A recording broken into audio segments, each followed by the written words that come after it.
जय श्री कृष्ण एवरीवन। जैसा कि आप सभी को पता ही है कि जन्माष्टमी भगवान श्री कृष्ण के जन्मदिन के उपलक्ष्य में मनाई जाती है, जो भगवान विष्णु के 8वें अवतार माने जाते हैं। श्री कृष्ण जी का जन्म भाद्रपद माह के कृष्ण पक्ष की अष्टमी तिथि को मथुरा में हुआ था। जन्माष्टमी के दिन भगवान कृष्ण के जन्मदिन का उत्सव मनाने के लिए कई परंपराएं और अनुष्ठान किए जाते हैं। इस दिन भगवान को दूध, दही, घी, शहद, गंगा जल से बने पंचामृत से स्नान कराया जाता है। स्नान आदि के बाद भगवान को नए वस्त्र धारण करवाए जाते हैं। नए वस्त्र धारण करवाने के बाद उनका श्रृंगार किया जाता है। कई भक्त जन्माष्टमी के दिन व्रत रखते हैं। ऐसा कहा जाता है कि जन्माष्टमी का व्रत करने से सभी जन्मों के पाप नष्ट हो जाते हैं और घर में खुशहाली आती है। भगवान श्री कृष्ण को हमेशा अपने मुकुट पर मोर पंख लगाना बेहद पसंद था। इसके पीछे एक सुंदर सी कहानी है। एक बार श्री कृष्ण अपनी बांसुरी बजा रहे थे। उनकी मधुर धुन सुनकर मोर खुशी से नाचने लगे और नाचने में इतने मग्न हो गए कि वे अपनी सुध-बुध ही खो बैठे। नाचते नाचते एक मोर का पंख टूटकर जमीन पे गिर गया।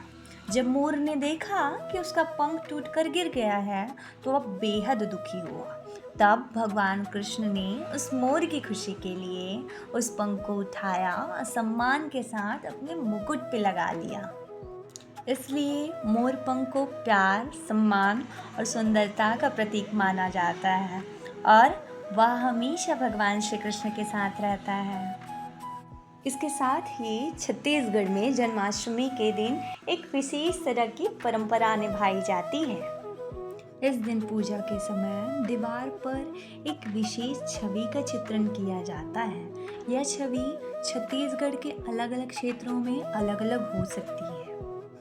इसकी विशेष बात यह है कि इस चित्रण में किसी भी प्रकार की बनावटी रंगों का उपयोग नहीं किया जाता है, बल्कि इसके लिए आलते और भेंगरे के पत्ते का उपयोग किया जाता है। और यह छवि भगवान कृष्ण जी के भाइयों को दर्शाती है।